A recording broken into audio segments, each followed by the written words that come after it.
Hello there, and welcome back to the Endless Kingdom. I'm your Namas host, and today on a not-so-critical review, we're going to be doing a follow-up to my Young Justice Season 1 review.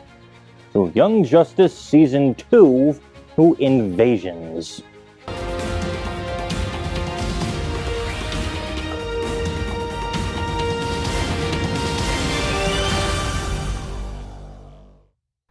Now, first off, I want to start by saying I personally do not like it when shows use subtitles to emphasize that it's a new season. Doesn't make much sense half the time. Though in this case for Young Justice, it very much does.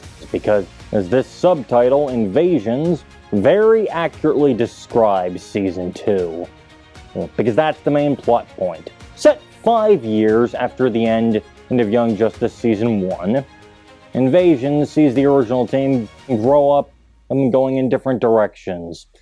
Robin is now Nightwing, several members of the team have been promoted to the Justice League, and a few have outright left the hero life behind.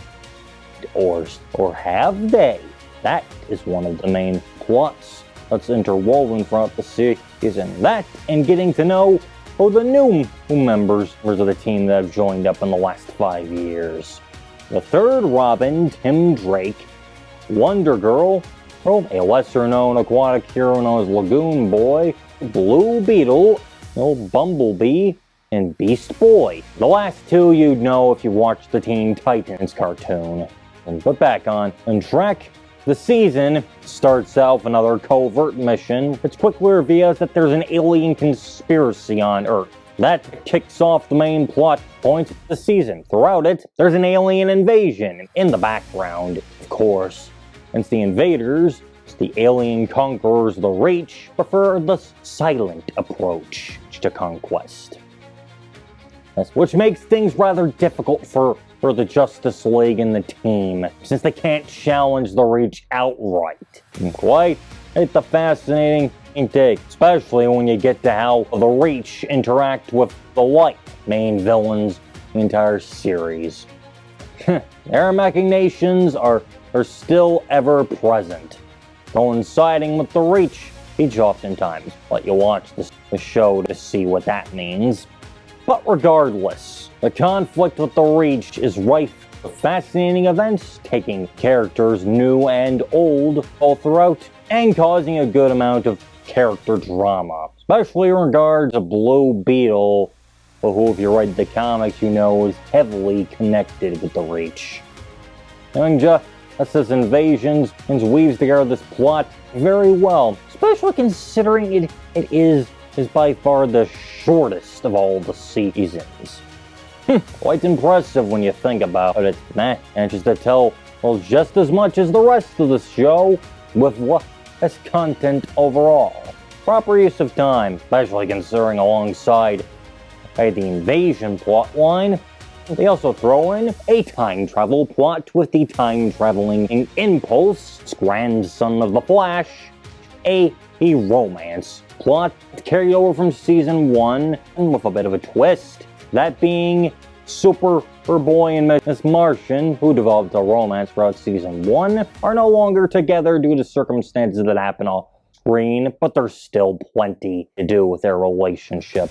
A lot can happen in 5 years, apparently. That is the tomb of everyone. For a while, what happened over the last 5 years is merely paid lip service to, for the most part. There are enough subtle mentions that you get a decent idea of some of the major events, which leads well into the plot line, into the invasion story arc, especially considering, as I mentioned earlier, some of the members that appear to have left the team come back for a little villain twists. Or not, but it definitely leads to quite the climax, despite all the hurdles the team faces under Nightwing's leadership and with a lot of planning involving every character we are familiar with, both with the new ones and the old ones from Season 1 who didn't get much screen time due to being on the Justice League.